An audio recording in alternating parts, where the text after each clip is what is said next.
as welcome to my Day 2 review of New Japan's Best of Super Junior show. What a show this was. This was a very good show for the Best Super Junior shows, as we'll go with the first match of the 4-match block show. It being Sho versus Dragon Lee. I was hyping this up during the review of Day 1 and the preview of Day 2 videos, and man, this fucking delivered. This was as expected. Very good. Starts off with some forearm strike exchanges right off the rip. I mean, these motherfuckers I'd have to guess, at least the two of them combined through like 130 forearms. It was fucking physical, for sure. That was, Sho, he brings that physicality to it. He has, I talked about it when they made their debut. I've talked about it on the channel before, but Sho, he's a junior, but he wrestles more of that heavyweight style, and it really showed in this match here.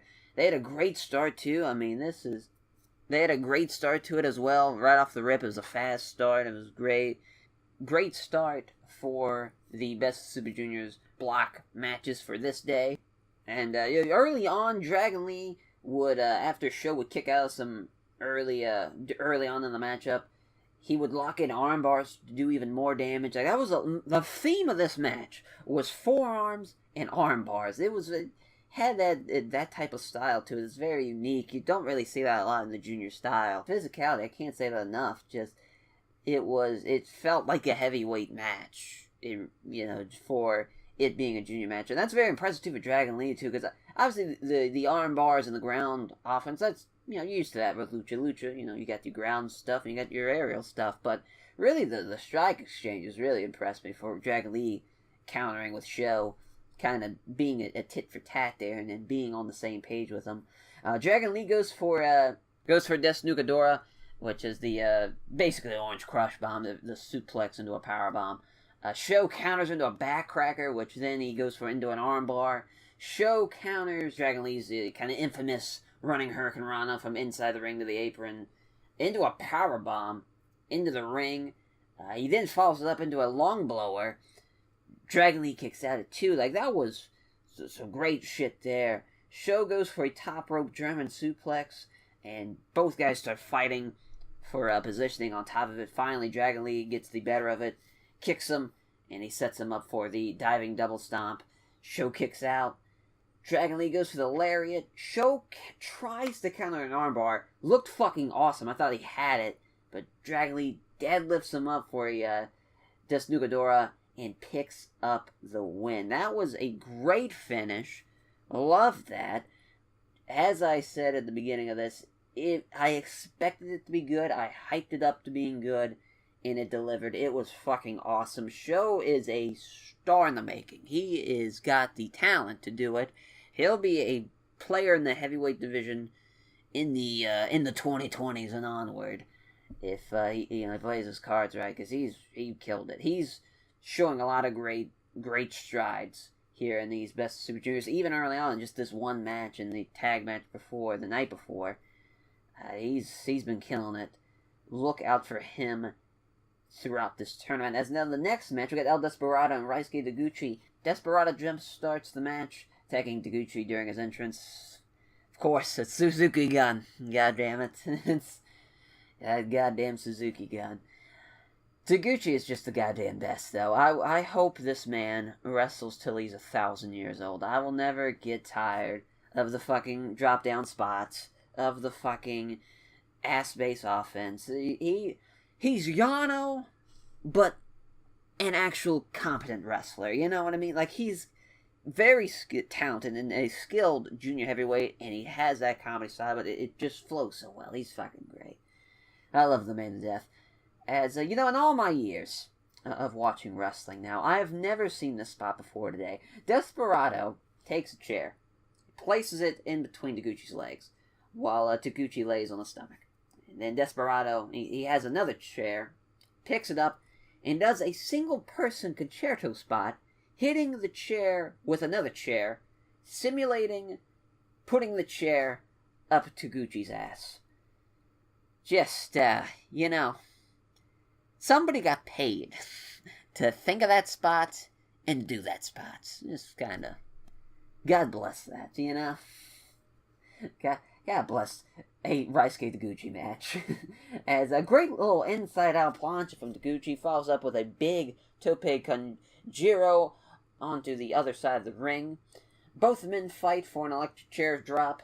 Taguchi finally gets the better of it and hits it on El Desperado. The match is starting to really pick up to the heat of it's going in. The crowd's starting to really buy into it. They're starting to go at a real fast pace. Starting to really start rocking and rolling. And then Desperado pulls out a roll-up on Taguchi and gets the upset win over Taguchi-san. As for the match, these guys, when they really kicked into high gear towards the end, they really put a good little match on. I'll say this, comparing it to what I thought it was better than expected. I'll say it was above average match. Nothing spectacular, but a solid earlier block best Super Junior match in the show. Out of the 4 matches, this was perfect spot for it. So there is that. Chris Sabin and Kushida, the co-main event. Slow start to this one, my God. Sabin would just ground Kushida with submissions early on in the match, and they'd start doing mirror spots, and the crowd kind of cared, but they really didn't, to be honest, and it would make Kushida mount a comeback, which Kushida, of course, is over with Cork and all crowd, but really Chris Sabin, they couldn't give a shit about him, and that's fine. You could be a heel in the match, that's fine, but man, they just nothing for him. A Lamai Straw Cradle from Chris Sabin. Kushida kicks out. Kushida goes for his little rolling DDT spot. Sabin counters. Look for that cradle shock.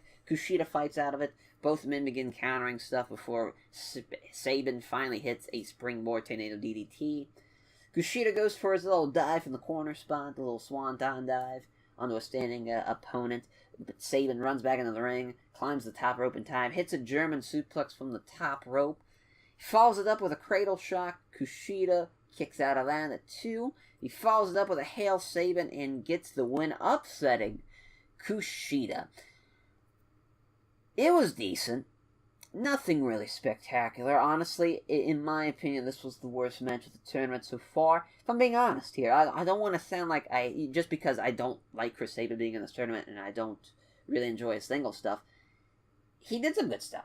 It was a decent match, but just the crowd didn't get into it. Slow start didn't help it at all. Just comparing it to the rest of the matches so far that's happened, in my opinion, it's the worst match so far. Which is weird. I did not want it to be. I really didn't. It's crazy how I thought the Tiger Mask 4 Yoshinobu Kanemaru match was better than this match. Kushida's in it. Kushida is great. One of the best junior heavyweights in the world. The man. But fuck. Just nothing. This was... If Kushida would have won, this would have been a completely forgettable match. At least Chris Sabin won, upsetting Kushida, making it a bit of a deal. Because, man, other than that, this would have just been a match. This would have just been a cool-down co-main event match, to be honest.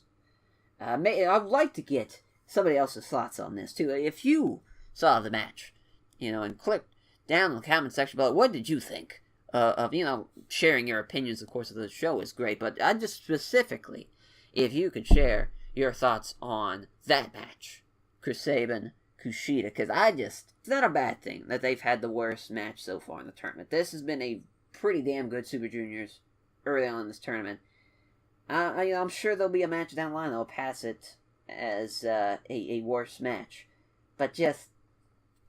I don't know, man. Not a good start for Chris Sabin. You had a chance to win me over, be like, well, he's going to have a good match with Kushida.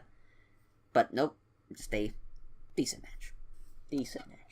Main event, though, not a decent match at all. A very, very good match here. Marty Scurll, Hiromu Takahashi. The crowd was on fucking fire for this match. Hot right out of the gate. Great opening sequence from both guys. Hiromu starts doing the Scurll, a little arm flap, kind of the whoop, whoop, arm gimmick. Crowd popped for it. God, he could do fucking anything. Man's on fire as far as over this right now. But Hiromu goes for that sunset flip powerbomb spot to the floor right off the gate. Skrull avoids it. Marty throws Hiromu headfirst in some chairs on the outside. A beautiful running Hurricane Rana from Hiromu Takahashi, followed up with a running John Woo drop kick from the apron to Marty Scurll, who's on the floor. Cool little spot there. You don't see that every day. Hiromu hits Scurll with a super kick. Scurll bounced back into the ropes for a rebound lariat that turns Hiromu inside out. God, there is nothing better than a fucking rebound lariat. The lariats in general are fucking awesome, don't get me wrong, but just the rebound lariat, fucking fantastic. Turned him inside out, too. He killed him. Scurll hits a reverse suplex from the top rope into a brutal pump handle brainbuster. The little Steen breaker, used to call it. Old Kevin Steen, old Kevin Owens. Hiromu kicks out at 2. Scurll goes onto the apron, and this time, Scurll tries to go for the umbrella using the match. Referee stops it. Hiromu catches him for a sunset flip powerbomb to the floor. Jesus, Murphy, that is a fucking brutal move. That sunset flip powerbomb. Scurll and Hiromu start trading forearms on the apron. And but you want to talk about fucking brutal here. Marty Scurll hits a tombstone pile driver on the apron. Jesus Christ. I mean, dear God. And Hiromu kicks out at fucking 2.99. What a fucking count. What a kick out that was. I was like, that's gotta be it. Like, that once he waited at the split second time to kick out of that. That was a great job there. Great spot from the ref and from Hiromu there. Kicking out just in the nick of time. Scurll locks in a chicken wing. Hiromu fights off at first. Scurll waits for it a bit. Locks in again. Waltzing up for the snapping finger spot. That's a great spot. That's a fucking... That's a crowd favorite of mine. That's a fucking... It's something that you can just identify with. It's like when Jimmy Havoc would do like paper cut spots and death matches. And we're off topic here, but fuck it. Going on to it. Just you identify with it. It's like, oh no, that's not a good sound. As Hiromu goes for the time bomb. Beautiful counter though from Marty Scurll into a roll up. Hiromu just barely kicks out at 2. Hurricane Rana into a triangle choke from Hiromu Takahashi here. Scurll tries to do everything he can. He tries to do a deadlift powerbomb. Hiromu still hangs on. Scurll desperately tries to go for his fingers again to snap him off, to break the hold. But eventually he passes out. And Hiromu Takahashi gets the win. Great main event. Delivered for sure. Enjoyed the hell out of it. If I had to say a match of the night, honestly, in my opinion, I thought Show and Dragon Lee was the match of the night. That was fucking awesome. Scurll and Hiromu, I think it's just because I wanted it to be so good and it delivered. You go get Hiromu, Marty Scurll, the main event. Of course, that's going to be a great match. But it was more of a showing of Show in a singles match. Showing of Show. That's quite the little twist there. But it showcased him in a singles role that he is a very talented Super Junior and is someone to look forward to in the future. He's going to be killing it in the rest of this tournament, especially with this block he's in. He's going to have great matches with Hiromu, Scurll, fucking Kushida. I mean, he's in a great block to really break out into a huge role for him. As that will do it for my Day 2 review. The next Super Junior show is tomorrow. That is a VOD show, so I will not be doing a preview on that. The next live show is May 22nd. I'll be doing a preview for that, and then the next live show will not be until the month of June. Actually, it won't be before the finals. The finals and before the finals are both going to have English commentary on it.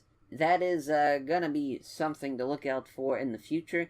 As, I figured it'd be best not to do previews of the VOD shows just because it's not live, so it's like, there's not like a build-up to it. They're like, it's going to be live here, it's just whenever New Japan. Usually they release it kind of like at a set time, but sometimes they don't. It just kind of depends on how it goes. But if you guys want me to do those previews, I'll do them. I'll gladly do it. I'll make an exception, but it's just, the plan right now is not to do them for the VOD shows. But we will have to wait and see how that goes. Maybe you guys want to see it, and I'll do it. Fuck it. So thank you all for watching. Hope you enjoyed the show, and hope you enjoyed this review.